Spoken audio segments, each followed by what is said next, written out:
샬롬, 복된 수요일입니다. 오늘은 욥기 6장 1절로 13절의 말씀, 하나님의 두려움, 하나님의 두려움, 이 제목으로 말씀 나누고자 합니다.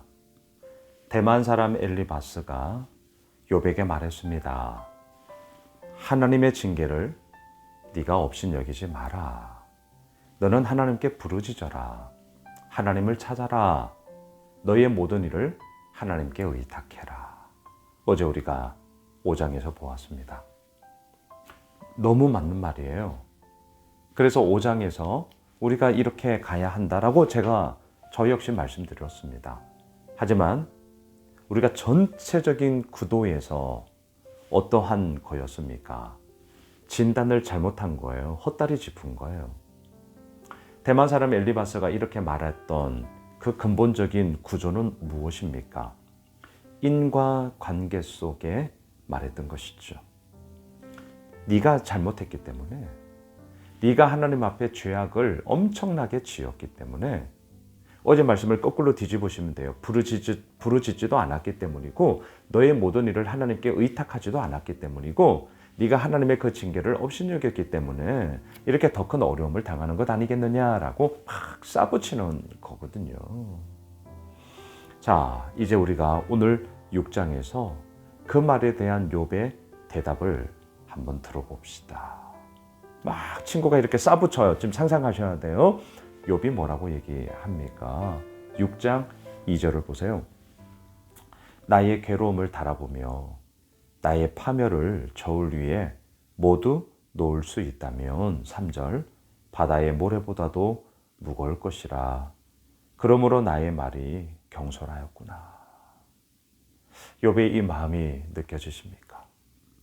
지금 어떤 상황이에요? 한순간에 자신의 재산들이 다 날아가 버렸습니다.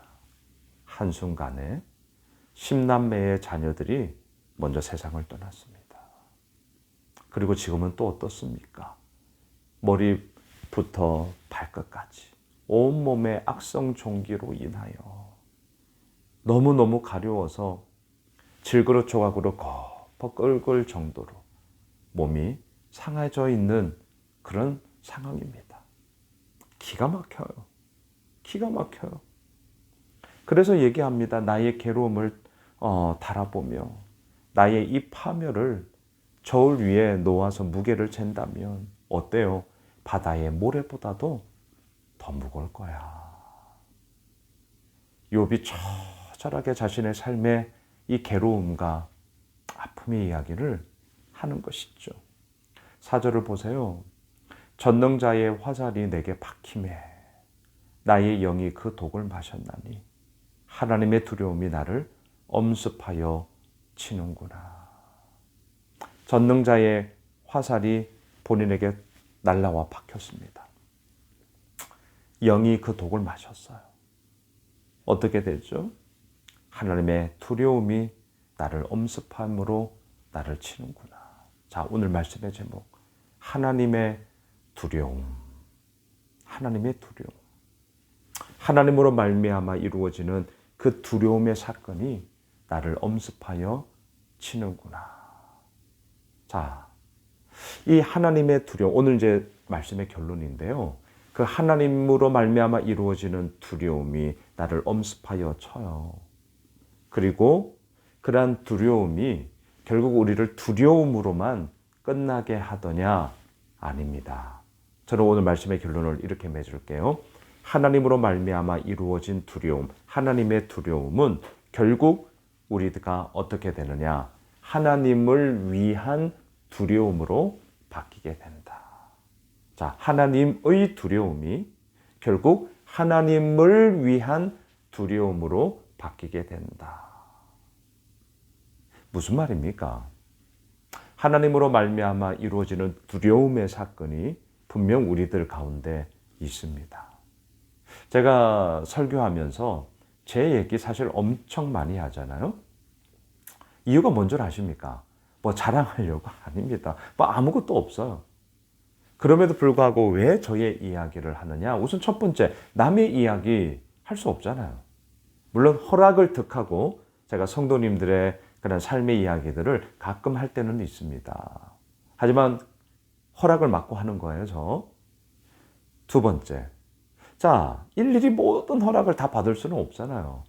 그래서 제가 제 얘기하는 거예요. 그 말에 대해서는 제가 책임을 질 수 있으니까요. 또한 제 얘기를 왜 그렇게 많이 하냐? 저는 다른 것이 아니라 하나님의 빚어 가심. 오늘 말씀의 제목을 인용한다면 하나님으로 말미암아 이루어지는 두려움의 사건이 제 삶 가운데 많았거든요. 근데 저는 단언할 수 있습니다. 고백할 수 있습니다. 오늘 말씀의 제목 하나님의 그 두려움이 결국 내 삶의 태도 가운데 무엇으로 바뀌어지느냐? 하나님을 위한 두려움으로. 이걸 일컬어 우리는 경외함이라고 말을 하죠. 하나님을 경외함으로 저의 삶의 모습 가운데 그렇게 하나님의 빚어가심이 있더라. 오늘 설교의 결론이에요. 다시요. 하나님의 두려움이 우리의 삶을 통하여 무엇으로 바뀌느냐? 하나님을 경외함, 하나님을 위한 두려움, 경외함이 되더라. 이걸 오늘 제가 나누고 싶었습니다. 자, 욥은 자신의 고통과 아픔의 이야기가 너무나도 많다.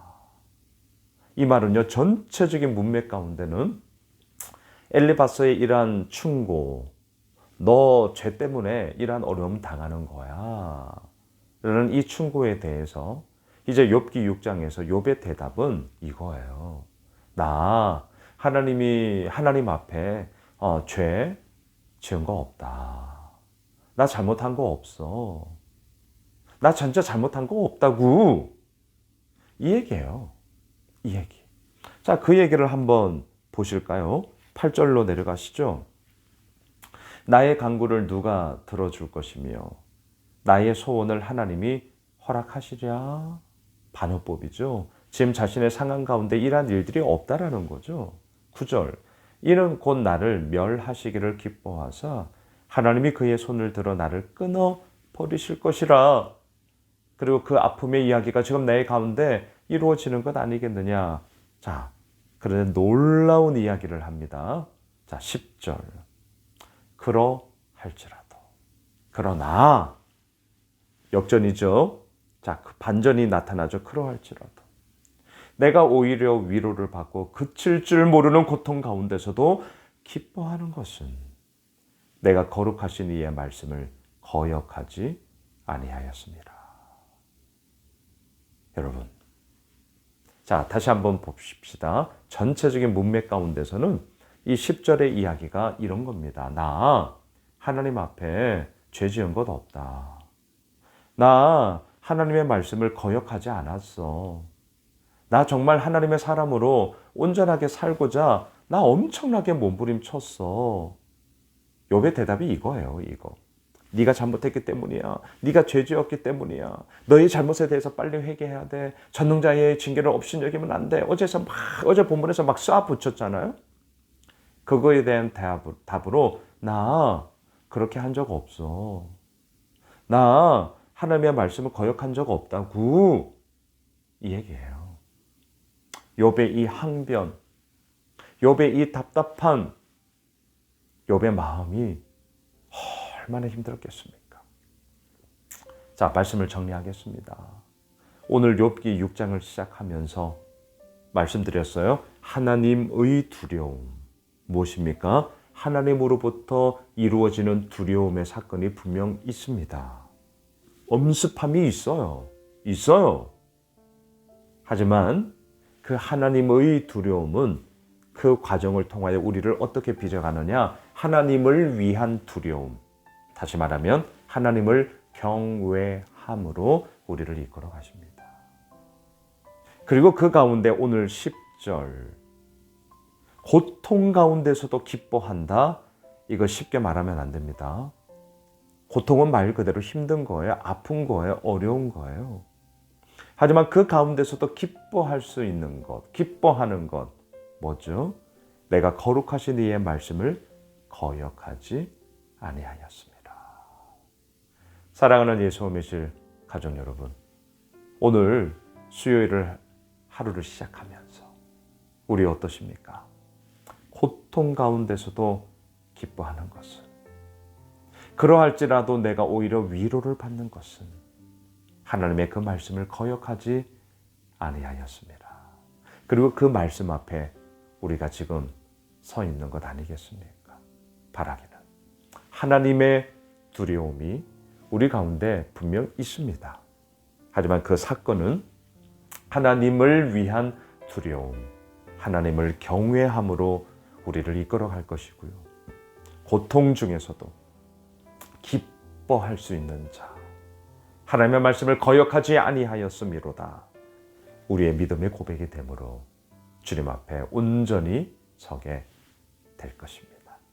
기도합시다. 주님, 그렇습니다.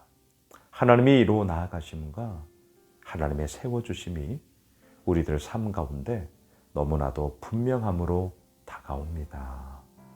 하나님의 두려움이 우리의 삶을 통하여 하나님을 위한 두려움, 경외함으로 우리를 이끌어 가실지언데 그 은혜를 우리 가운데 누리게 하시고 하나님 앞에 온전히 서는 저희 모두가 되게 하여 주옵소서.